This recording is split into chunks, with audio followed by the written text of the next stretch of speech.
아멘, 아멘. 할렐루야.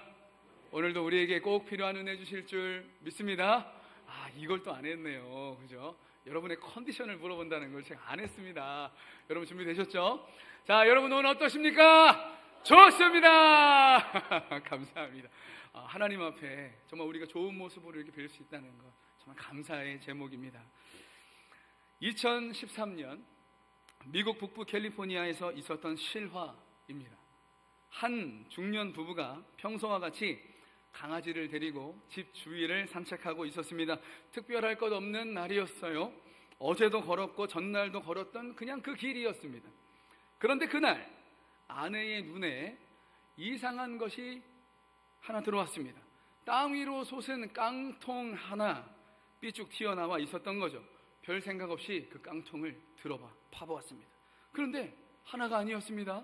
그 옆에 또 하나, 그 아래 또 하나, 오래된 나무 뿌리 안에서 모두 8개의 깡통이 발견된 거예요. 뒤뜰에 땅속에 묻혔다고요? 시체입니까? 아니에요. 그 안에 무엇이 들어있었을까요? 금화가 들어있었습니다. 이 금화는 1847년부터 1897년 사이 미국의 골드러시 기간 동안에 만들어진 그 금화들이었습니다. 개수를 세어보니 1427개였습니다. 액면가는 약 28,000달러였지만 그 금화가 아주 희귀한 금화라서 감정가는 약 1,000만 달러에 이르렀습니다. 우리나라 돈 약 150억 가까이 되는 금액이었습니다. 늘 걷던 길이었습니다. 매일 지나던 그 길이었습니다. 그런데 그 발밑에 엄청난 보물이 숨겨져 있었습니다. 사랑하는 여러분, 우리 누구나 이런 거 꿈꾸죠? 우리가 오늘 산 로또가 혹시 어느 날 갑자기 나의 인생을 바꿀 보물이 내 앞에 나타나는 거 말입니다. 한 걸음 더 들어가 볼까요? 진짜 질문은 그 다음에 진짜 있거든요. 상상해 보십시오. 그런데 만약 그 보물이 내 땅이 아니라 남의 땅에 묻혀 있다면요, 그 보물을 내 것으로 만드는 유일한 길은 내가 가진 전부를 팔아서 그 땅을 통째로 사는 것밖에 없다면 여러분은 어떻게 하시겠습니까? 그 주인은 모르고 있는 것 같아요. 집도 팔아야 합니다. 차도 팔아야 합니다. 통장에 있는 돈을 다 긁어 모아야 합니다. 내가 가진 모든 것을 다 정리해야, 그래야 그 땅을 간신히 살까 말까 한 거죠. 그리고 정말 그렇게 한다면 마음은 어떻겠습니까? 아까울까요? 억울할까요? 아니면 기쁠까요? 그 보물의 가치가 내가 가진 전부보다 훨씬 큰 가치를 가지고 있었기에 바보가 아닌 이상 그 나의 소유를 파는 것 춤추면서 즐겁게 흥얼거리면서 팔지 않았을까요? 놀랍게도 오늘 예수님이 우리에게 해주시는 이야기가 정확히 이와 같습니다. 성경에서 가장 짧은 비유 단 2문장짜리 내용이에요. 오늘 본문이 짧으니까 우리 다시 한 번만 읽어봤으면 좋겠는데요, 우리 한 절씩 교독하고 마지막 절, 세 번째 절은 같이 읽어보죠. 천국은 마치 밭에 감추인 보화와 같으니 사람이 이를 발견한 후 숨겨두고 기뻐하며 돌아가서 자기의 소유를 다 팔아 그 밭을 사느니라. 같이 읽어볼까요? 극히 값진 진주 하나를 발견함에 가서 자기의 소유를 다 팔아 그 진주를 사느니라. 아멘, 아멘. 짧은 2개의 비유이지만 이 두 비유는 오늘 우리의 인생 전체를 향한 한 가지 질문을 던지고 있습니다. 당신은 하나님 나라의 가치를 알고 있습니까? 오늘 이 말씀을 통해 예수 그리스도 안에서 하나님 나라의 가치가 재발견되고 재정립될 수 있기를 축복합니다. 아멘. 마태복음 13장은 흔히 천국 비유의 장이라고 알려져 있습니다. 예수님은 여기서 하나님 나라를 7개의 비유로 말씀해 주셨는데요, 우리가 지난 2주에 거쳐서 씨 뿌리는 자의 비유, 가라지의 비유 2가지를 먼저 살펴보긴 했는데요, 그 뒤에 나오는 비유가 겨자씨와 누룩의 비유입니다. 그리고 오늘 말씀의 감추인보와 값진 진주의 비유, 그리고 그물의 비유까지 총 7가지가 나와 있습니다.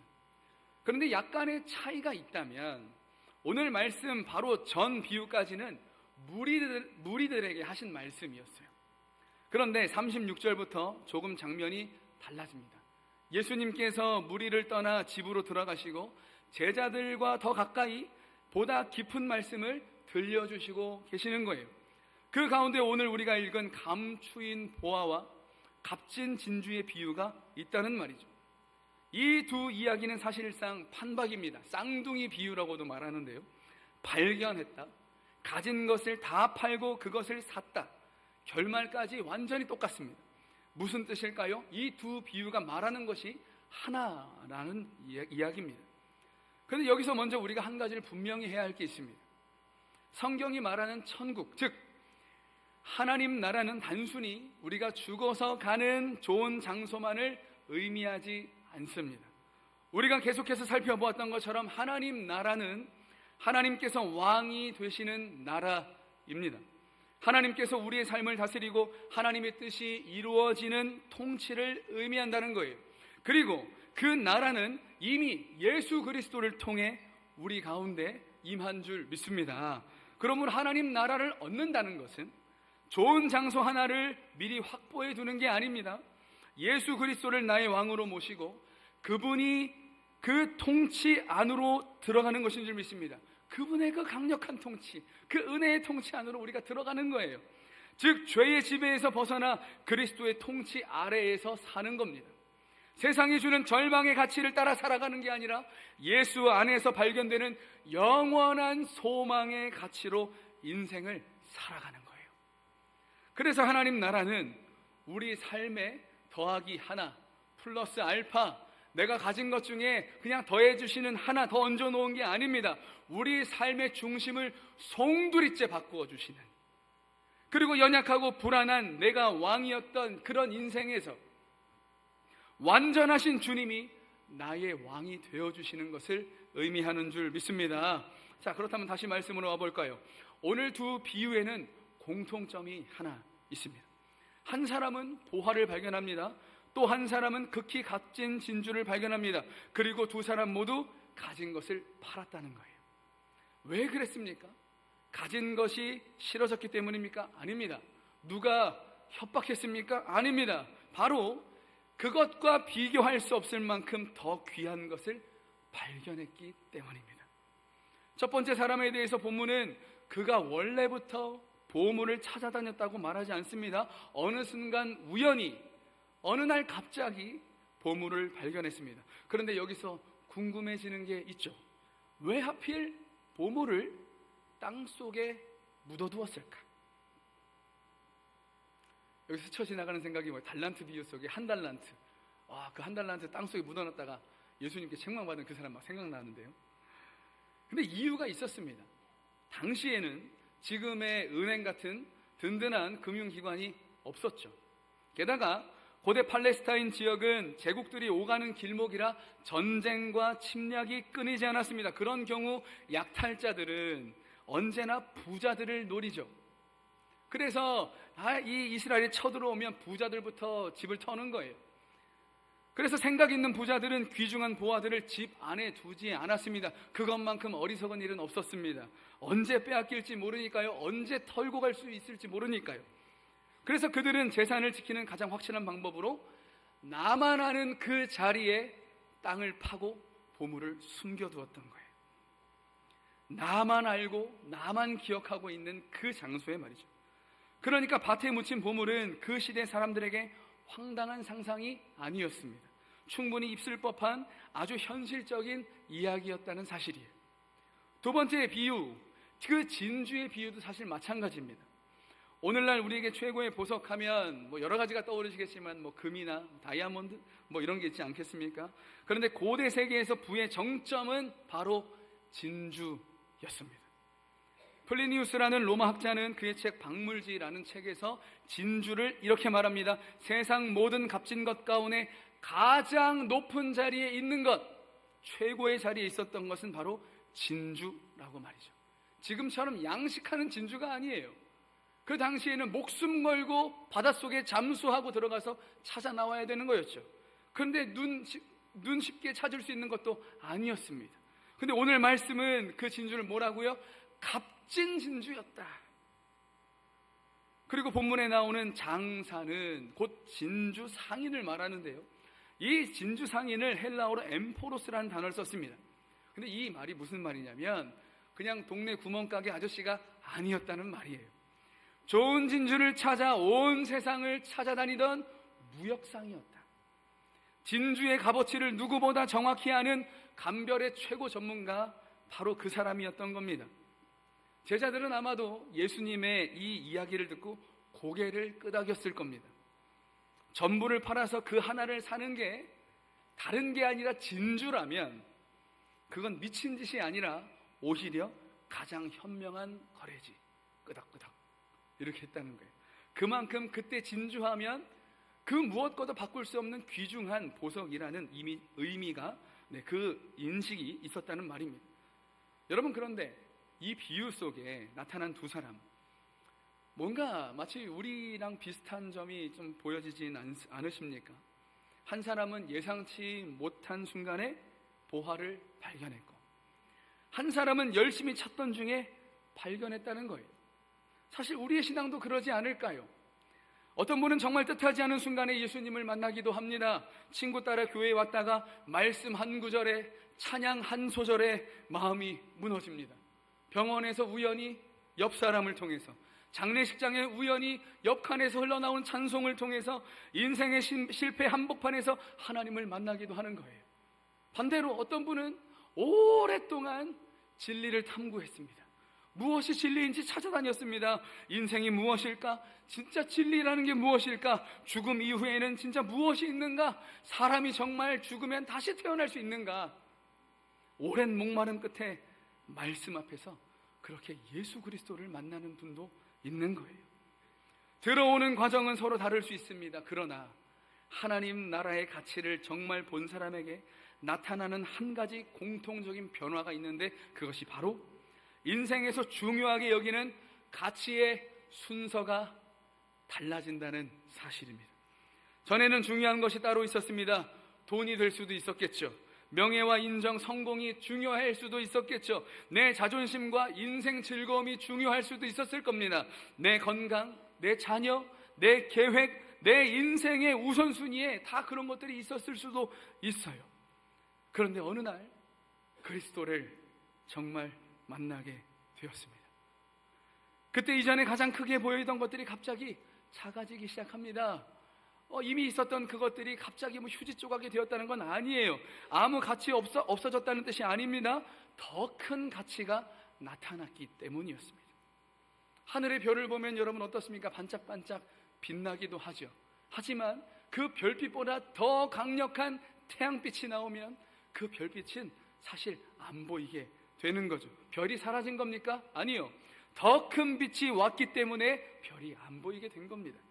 사랑하는 성도 여러분, 신앙은 단순히 내가 무엇을 포기하느냐의 문제가 사실은 그래서 아닙니다. 무엇이 내 눈에 가장 크게 보이는가의 문제인 줄 믿습니다. 그래서 오늘 본문에서 가장 중요한 단어가 있다면 바로 기뻐한다라는 단어일 것입니다. 44절 말씀인데요, 우리 같이 한번 읽어보겠습니다. 시작. 천국은 마치 밭에 감추인 보화와 같으니 사람이 이를 발견한 후 숨겨두고 기뻐하며 돌아가서 자기의 소유를 다 팔아 그 밭을 사느니라. 아멘. 여러분, 참 이상하지 않습니까? 자기의 소유를 다 팝니다. 그런데 성경은 그것을 슬퍼했다고 말하지 않습니다. 억울했다고 말하지 않습니다. 억지로 팔았다고 말하지 않습니다. 기뻐했다고 말합니다. 왜 그렇습니까? 그는 지금 이 순간 자기가 무엇을 잃고 있는지를 본 게 아니었어요. 이 잃은 게 아니라 무엇을 내가 얻게 되는지를 보게 되었다는 사실이에요. 여기서 제자도의 비밀이 있습니다. 우리는 흔히 신앙을 어떻게 생각합니까? 예수 믿으면 이것도 포기해야 돼. 교회 다니면 저것도 포기해야 돼. 내 시간도 포기하고 쉬는 날 쉬지도 못하고, 아니 평소보다 더 일찍 일어나야 되는 경우도 있고요. 교회도 와야 되고, 아니 헌금은요. 그 돈 있으면 투자나 하지. 헌금은 또 어떻게 합니까? 사랑하라고 말하고요, 용서하라고 말하고요. 세상에서는 다 불편한 게 다 교회 안에 있는 것만 같아요. 그런데 여러분, 만약 우리의 신앙생활이 이런 의무의 연속이라면 견뎌낼 사람이 있겠습니까? 아무도 없을 겁니다. 매주일이 괴로울 겁니다. 발걸음은 점점 떨어지지 않을 거예요. 아니, 억지로 가는 것도 한계가 있지.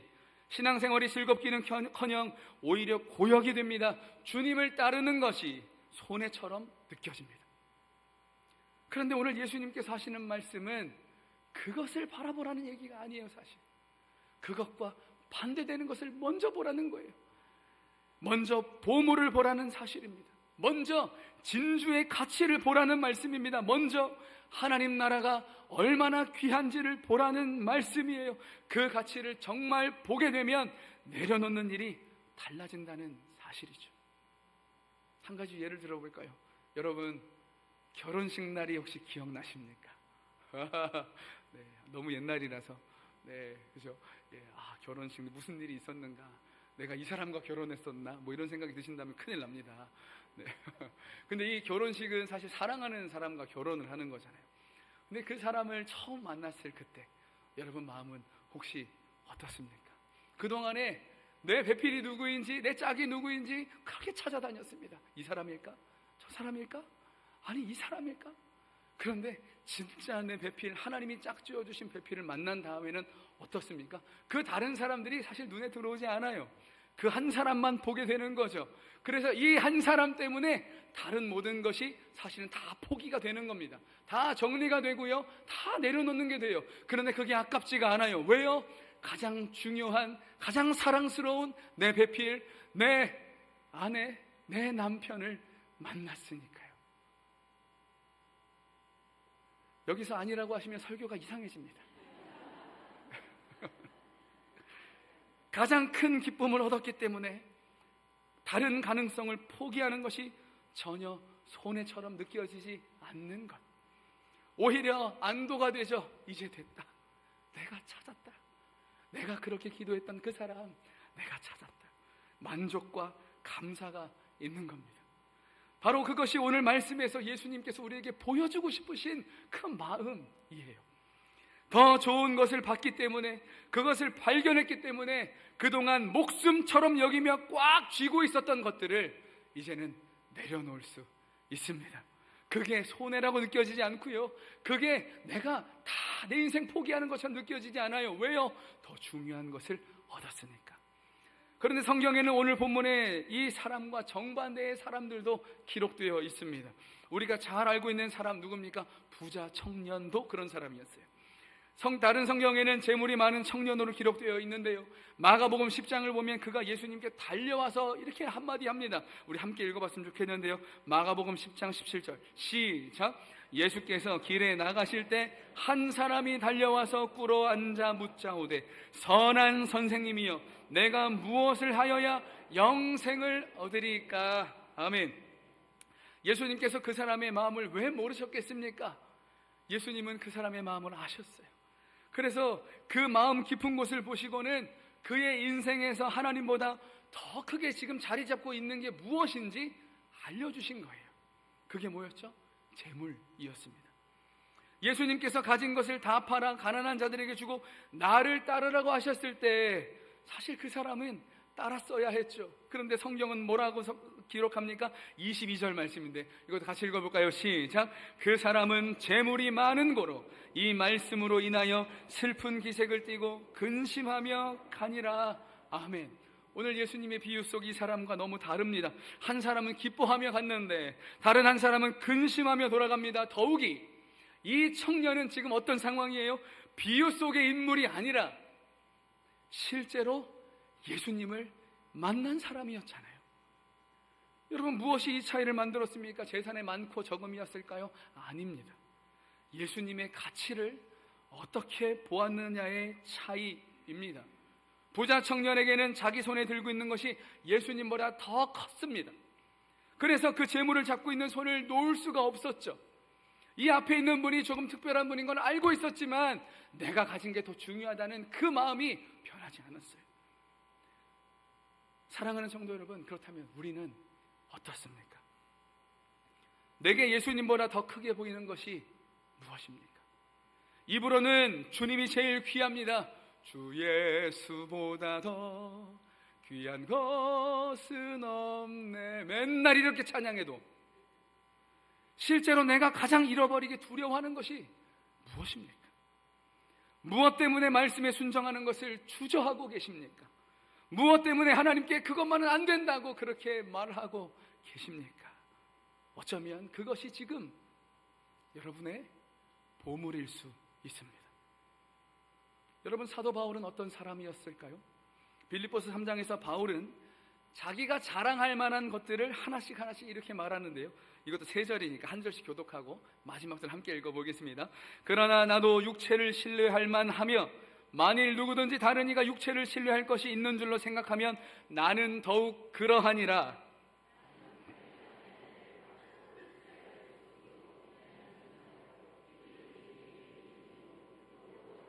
같이요. 열심으로는 교회를 박해하고 율법의 의로는 흠이 없는 자라. 아멘. 사도 바울이요, 그동안에 내가 어떤 사람이었는지 지금 적고 있는 거예요. 대단한 사람이었습니다. 혈통도 대단했고요, 엄청난 교육도 받았고요, 종교적인 열심도 대단했습니다. 율법의 의로는 흠이 없다고 말할 수 있을 만큼 그는 자신이 있었습니다. 그런데 그가 예수 그리스도를 만나게 되었어요. 그 다음에 그의 고백이 어떻게 달라졌는지 한번 살펴볼 필요가 있죠. 이어지는 7절 8절인데 이건 같이 한번 읽어봅니다. 시작. 그러나 무엇이든지 내게 유익하던 것을 내가 그리스도를 위하여 다 해로 여길 뿐더러 또한 모든 것을 해로 여김은 내 주 그리스도 예수를 아는 지식이 가장 고상하기 때문이라. 아멘. 여러분도 아멘이십니까? 아멘입니다. 사도 바울은 자신의 과거가 갑자기 아무 의미 없어졌다는 것을 지금 말하고 있는 게 아닙니다. 그에게 발견된 예수 그리스도의 가치가 너무 커서, 너무 귀해서, 그래서 이전에 자기 인생을 결정했던, 내가 자랑했던 그 정체성을, 그게 더 이상 나를 결정하지 못한다는 것을 말하고 있는 거예요.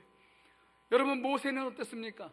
히브리서 11장을 보면 모세가 애굽의 모든 보화보다 그리스도를 위하여 받는 수모를 더 큰 재물로 여겼다고 기록합니다. 어떻게 그럴 수 있었습니까? 더 큰 것을 발견했기 때문입니다.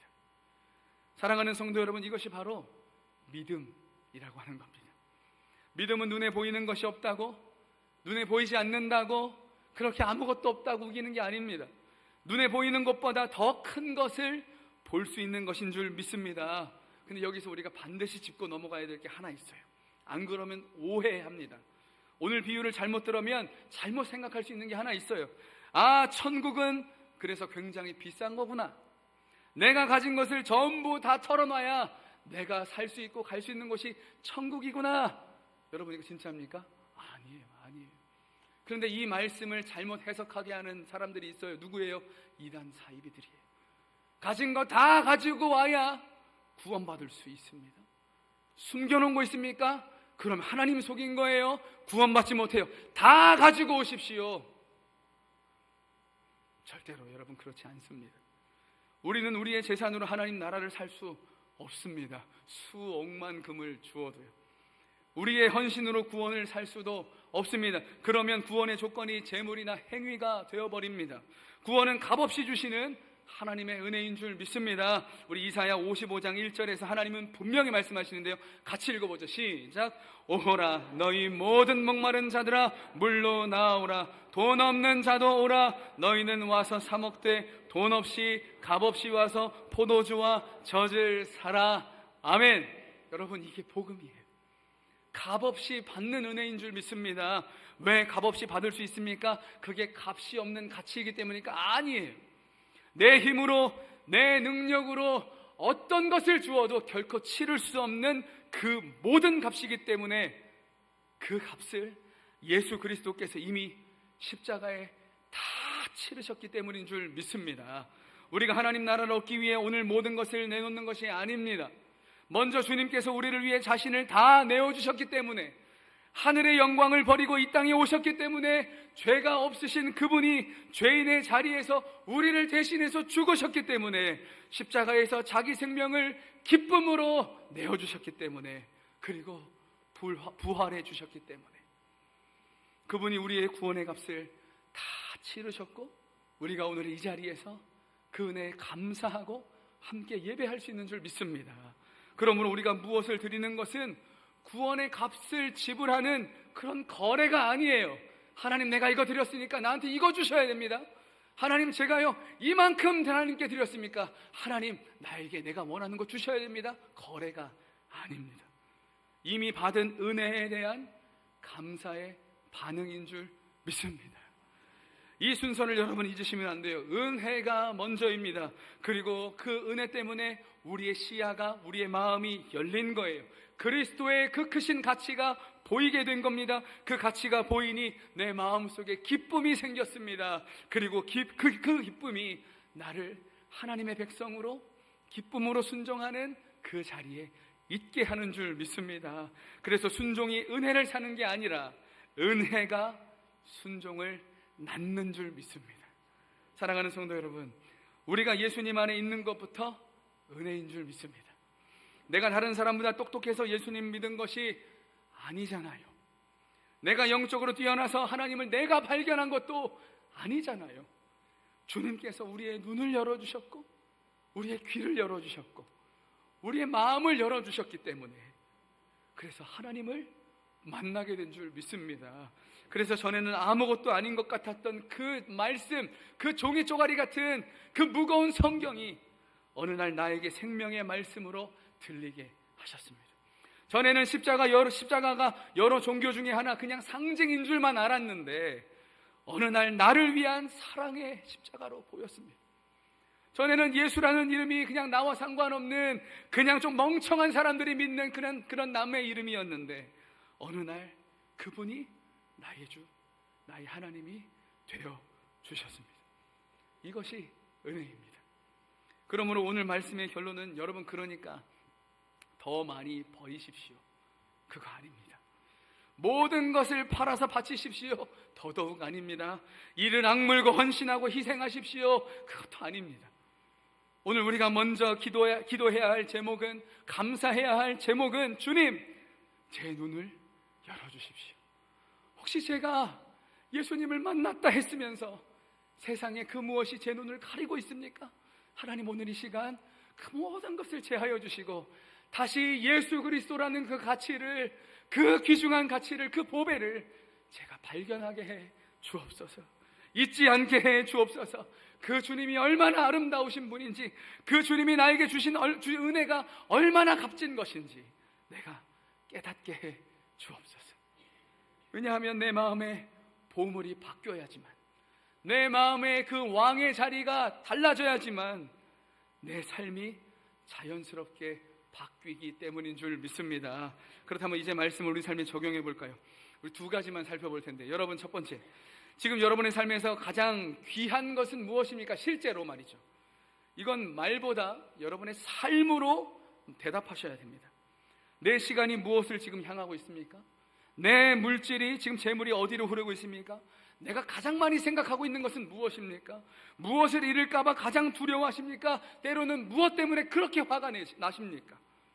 주님께서는 이제 내려놓아도 된다고 말씀하시는데, 그것보다 더 중요한 게 여기 있다고 말씀하시는데, 주님, 다른 것은 다 드려도 이거는 안 됩니다 라고 말하는 그것이 있습니까? 어쩌면 그것이 여러분이 숨겨놓은 여러분의 보물일 수 있습니다. 그 보물이 오늘 예수 그리스도의 가치로 바뀔 수 있기를 축복합니다. 두 번째, 이번 한 주 내가 하나님 나라 백성으로서 그 가치를 발견한 사람으로서 복음 때문에 기쁨으로 순종해야 할 한 가지를 정해보셔야 합니다. 어떤 분은 예배가 될 수 있어요. 지금까지 예배는 내 삶의 가장자리에 있었습니다. 갈 수 있으면 가고 안 되면 말고, 아니 그냥 때가 되면 가고, 아니 어쩌다가 시간이 되면 가고, 그런 게 예배였어요. 그런데 이 예배를 삶의 중심으로 한번 가져와 보십시오. 물론 교회 나와서 함께 예배하는 거 너무 중요하죠. 그런데 삶의 예배도 중요합니다. 여러분이 있는 그 자리가 예배의 자리가 되어야 됩니다. 여러분이 걷는 그 길이 예배의 길이 되어야 됩니다. 여러분이 지금 앉아있는 그 자리가 예배의 자리가 되어야 합니다. 그리고 사랑을 실천해 보십시오. 섬기셔야 합니다. 미루었던 용서와 화해를 시작하시고요, 이 과정에서 내가 가진 물질도 섬김의 도구가 될 수 있습니다. 하나님 그렇게 사용하라고 사실 주신 거잖아요. 하나님 나라 위해서, 하나님의 은혜와 사랑이 흘러가게 하기 위해서. 그리고 오래 붙들었던 죄의 문제도 다 끊어내 보십시오. 내가 가장 나를 넘어지게 했던 그 죄의 문제 한번 끊어보시는 거예요. 특별히 가족에게, 가장 가까운 사람들이 사실 가족인데, 가족에게 사랑한다는 말 언제 하셨습니까? 사랑한다고 한번 해보십시오. 그리고 우리 지난 우리 금요일 날 짧은 시간이었지만 잠깐 해봤던 것 중에 김민철 원장님 오셨을 때 말이죠, 우리가 10초간만 이렇게 안아봤어요. 가슴과 가슴을 맞대고 10초간만 이렇게 안아봤는데 마음이 달라요. 정말 그렇습니다.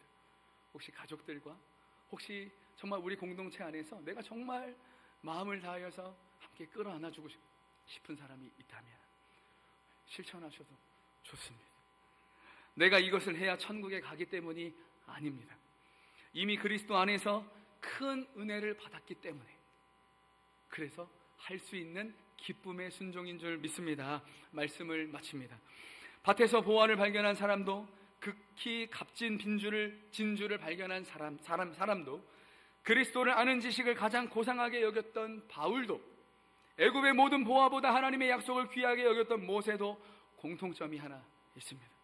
그들은 모두 더 큰 것을 보았고 그것을 발견했습니다.